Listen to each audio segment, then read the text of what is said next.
মাধ্যমিকের রেজাল্ট যেহেতু 8ই মে প্রকাশিত হতে চলেছে, কার্যত এই মুহূর্তে তোমাদের একটা প্রশ্ন, আমরা আমাদের রেজাল্ট কিভাবে চেক আউট করতে পারবো। ইতিমধ্যে তোমরা জানো তোমরা ওয়েবসাইট থেকে রেজাল্ট চেক করতে পারবে অনলাইনে, এবং সেই প্রসেসটাও হয়তো অনেকেই জানো বা অনেকেই জানো না। এই ভিডিওতে আমি তোমাদেরকে ওয়েবসাইট দেবো, এই ভিডিওতে আমি তোমাদেরকে বলবো SMS এর মাধ্যমে তোমরা কিভাবে তোমাদের রেজাল্ট চেক আউট করতে পারবে।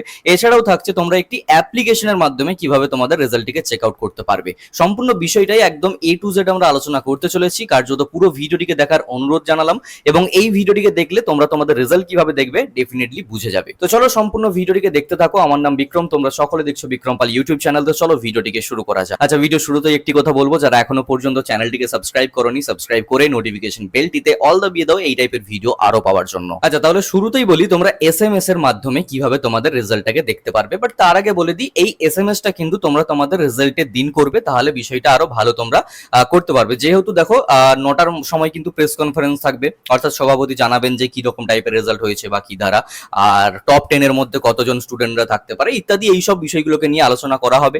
9:45 থেকে তোমাদের রেজাল্টটাকে অনলাইনে পাবলিকেশন শুরু করে দেওয়া হবে। বাট ওয়েবসাইটে যেহেতু জ্যাম থাকে, তো সেই মুহূর্তে তোমরা হয়তো ওয়েবসাইটে নাও দেখতে পারো, ওয়েবসাইটে একটু হয়তো লেট হতে পারে, 10:30 11টা বাজতে পারে। বাট SMS তোমরা 9:45 থেকে 10টার মধ্যে করে নিতে পারো, কোনো প্রবলেম হবে না। আচ্ছা, SMS কি করবে প্রথমে বলে দিই। দেখো, এই যে মেসেজটা তোমরা দেখতে পাচ্ছ হুবহু ডিটটো এটাকে কপি করবে এবং এটাকে এই নাম্বারে সেন্ড করে দেবে তোমার মোবাইল নাম্বারের থেকে। ঠিক আছে, এই ব্র্যাকেট গুলোতে তোমার যেই ডেটাটা লাগবে সেই ডেটা পুট করবে এবং তারপরে নাম্বারে কিন্তু সেন্ড করে দেবে। দেখবে তোমার নাম্বারে তোমার রেজাল্ট কিন্তু পাঠিয়ে দেওয়া হয়েছে SMS এর মাধ্যমে। একটু লেট হতে পারে, 2 মিনিট 3 মিনিট লেট হতে পারে, যেহেতু অনেক ছাত্রছাত্রী করবে, বাট SMS এর মাধ্যমে কিন্তু চলে আসবে এবং এটাই একটি পথ SMS এর দ্বারা রেজাল্টটিকে পাওয়ার। ঠিক আছে, এবং এটা কিন্তু রেজাল্ট ডেতেই করতে হবে, তার আগে করলে হবে না। নাম্বার 2 যেটা হচ্ছে গিয়ে অ্যাপ্লিকেশনের মাধ্যমে তোমরা কিভাবে কি রেজাল্টটাকে চেক করতে পারবে। তো একটি অ্যাপ্লিকেশন রয়েছে যার নাম তোমরা এই মুহূর্তে স্ক্রিনে দেখতে পাচ্ছ, এবং এই অ্যাপ্লিকেশনটি কিন্তু বর্তমানে তোমরা প্লে স্টোরে পাবে না। 8ই মের আগে, অর্থাৎ 2-3 দিন আগে কিন্তু তোমাদের এই অ্যাপ্লিকেশনটাকে লঞ্চ করা হবে,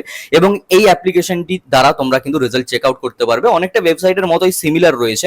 প্রথমে কি করতে হবে, তোমাকে তোমার রোল নাম্বার দিতে হবে এবং তারপরে তোমার ডেট অফ বার্থ দিতে হবে। ক্যাপচার কোড আসতে পারে, তো সেই ক্যাপচার কোড দিয়ে দেবে। ক্যাপচার কোড মানে যেমনটা লেখা থাকবে সেটাকে আবার পুট করে তারপর সাবমিট করবে। দেখবে উইদিন সাম মিনিটস তোমাদের একদম মার্কশিট সহ রেজাল্ট কিন্তু তোমরা পেয়ে যাচ্ছ। ঠিক আছে, তো এটা অনেকটা ওয়েবসাইটের মতোই, জাস্ট একটা অ্যাপ্লিকেশনের মাধ্যমে হবে। ঠিক আছে, তো এতগুলো ডিভাইড করে দেওয়ার কারণ কি না, একই মানে অন্যান্য বছরগুলোতে কি হয় যে একটা ওয়েবসাইটে গিয়ে প্রচুর পরিমাণে স্টুডেন্ট, মানে সবাই তো তার রেজাল্ট দেখতে চায়, তাই না?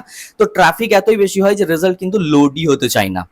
তো যার কারণে এই কয়েকটা ভাগ করে দেওয়া হয়েছে, SMS তারপর অ্যাপ্লিকেশন। ওকে, তো অ্যাপ্লিকেশনের দ্বারা তোমরা কিভাবে কি দেখবে সেটাও জানিয়ে দিলাম। ওকে, সো লাস্ট যেটা সেটা হচ্ছে কি website, but most of the কেসেসে যেটা ইউজ হয়ে থাকে সেটা হচ্ছে কি এই ওয়েবসাইটটা।